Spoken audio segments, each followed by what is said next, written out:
The kinds of silence I have known. What happens when you take an inventory of silence? The other day, I was digging through my writing files and came across this poem by Ada Limón. It got me thinking about silence. It's called The Quiet Machine. I'm learning so many different ways to be quiet. There's how I stand in the lawn. That's one way. There's also how I stand in the field across from the street. That's another way because I'm farther from people and therefore more likely to be alone. There's how I don't answer the phone and how I sometimes like to lie down on the floor of the kitchen and pretend I'm not home when people knock. There's daytime silent when I stare and nighttime silent when I do things. There's shower silent and bath silent and California silent and Kentucky silent and car silent. And then there's the silence that comes back a million times bigger than me, sneaks into my bones and wails and wails and wails until I can't be quiet anymore. That's how this machine works. The quiet machine reminds me of all the times I've written about silence and all the times I've had my students do the same. Here's the prompt that I like to use. Tell me about the ways you are quiet. Tell me about the ways you seek silence, times you've been silent, the kinds of silence you have known. Here's my latest response. The kinds of silence I have known. There is the silence of the isolette when you are tiny and alone, a tube in your nose your only source of nourishment. There is the silence of no hands touching you, no one holding you, the vast silence of never seeing your identical twin again. She is destined to die, and you are destined to live. This silence will last a lifetime. No one will ever take her place. There is the silence in the room when your grandfather unhitches his belt and lets it drop to the floor. Silence when you disappear into the light on the wall. There is the silence of the lifesaver melting into your mouth, peppermint, pure and white, given to you every time afterwards to buy your silence. There is the silence broken by the adult who has to tell her story and does so to the whole wide world. There is the silence when you publish a book your family hates because of what you have revealed. The silence of no longer being invited to graduations or weddings or notified when the babies come. Milestones are celebrated without you. You learn to bear the silence of the estranged, the outcast, the one no longer seen, until one day things start to change. There is the silence between couples when one of you are afraid to show your true self, afraid to rock the boat.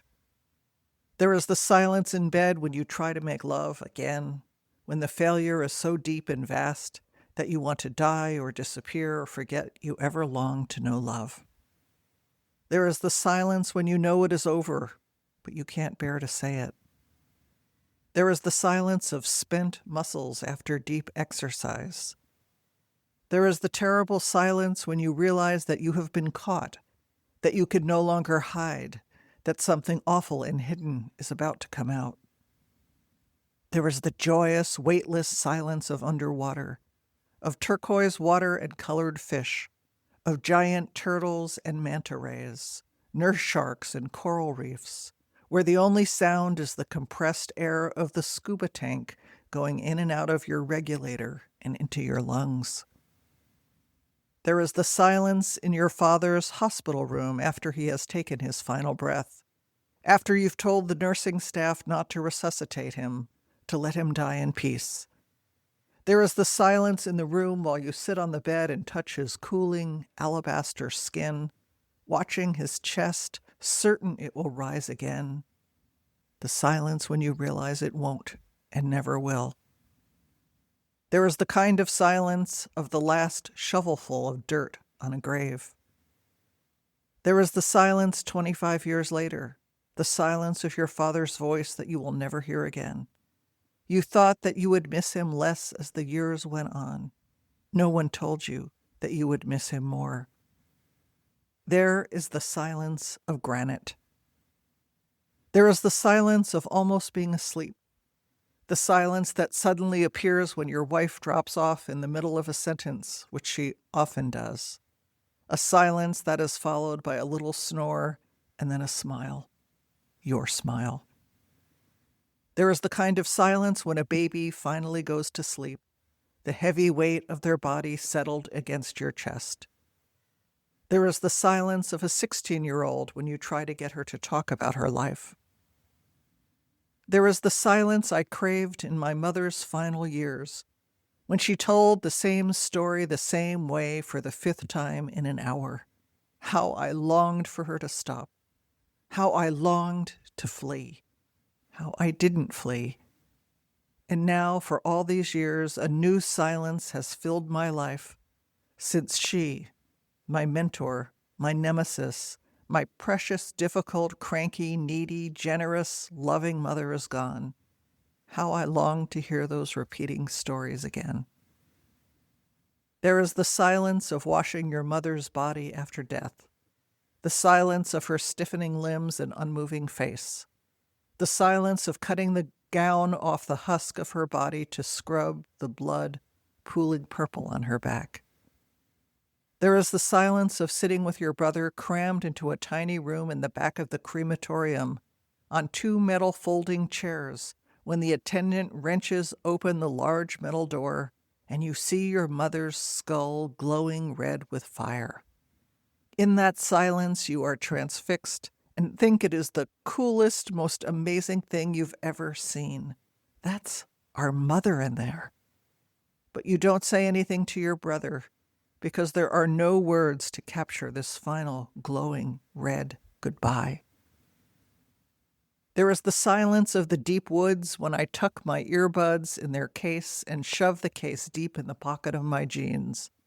When human sounds, podcasts, news reports, playlists, advertising are silenced, and the glorious sounds of nature can finally prevail. My feet upon the earth, wind through trees, birds singing, squirrels scrambling across the path before me. There is the kind of silence when you are 4 days into a 10-day meditation retreat, and finally you sink beyond your racing thoughts and your planning mind and your judgments about how you're not spiritual enough or loving enough or whatever enough, and you sink into stillness and only stillness. There is the silence of a room full of writers, pouring their souls and spirits out onto the page. It is a rich, deep silence, full of promise. Now here's your prompt. Tell me about the ways you seek silence, times you've been silent or silenced. Tell me about the kinds of silence you have known. I invite you to share your thoughts or an excerpt of your writing in the comments. And remember, every time you click the heart, leave a comment, or share a post, you're making it easier for new readers to discover the writer's journey. So the question is, would you like to study with me? I teach ongoing weekly classes on Zoom. This means you could attend from anywhere in the world. I'm starting up my weekly classes next week, September 2025, and would love you to join me. Start dates begin again on a regular basis. I teach 2 distinct kinds of classes. The first, which meets on Wednesdays, is a writing practice class. In the writing practice class, we write in class to prompts like the one I just gave you every week and share our work in an intimate circle. The Wednesday class is not a feedback or critique-based class. Rather, it's a safe place for self-exploration, expanding creativity, developing a writing practice, and figuring out what it is you want or need to write. It's a great class if you want to explore your writing voice, discover new stories, excavate new memories, or simply have a place where you know you will write every single week. The camaraderie and intimacy of the class is powerful. For my students, it provides a cherished oasis in the middle of their week. There are no prerequisites to attending. Everyone is welcome. And there are current openings. You could learn about the Wednesday class on my Substack page or at lauradavis.net. The second kind of class I teach are called feedback classes, and these are designed for people already engaged in a narrative writing project, a memoir, a novel, a set of essays, a book of family history, a nonfiction project. You could be working on standalone pieces or a book-length project, or trying to figure out exactly where your work is going. In these classes, people bring in work they've written at home to be critiqued by me and a supportive group of peers. I teach the skills of giving feedback, and people become deeply invested in each other's work. The class becomes a richly productive, creative, supportive community. I teach 2 of these classes every week. One is Thursday morning Pacific time, and the other is Thursday evening Pacific time. You can adjust for your time zone.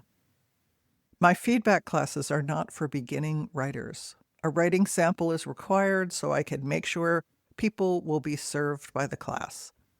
I currently have a couple of openings in my evening class, and you could get on a wait list for the morning class. Please reach out to me if you're interested. You could learn more about applying for my feedback classes on my Substack homepage or at lauradavis.net. Just follow the link towards classes. So thank you for listening and for being here. I just got back from a very long bunch of travel. This is my first time recording for Substack in a while. It feels good to be back, and I hope to connect soon.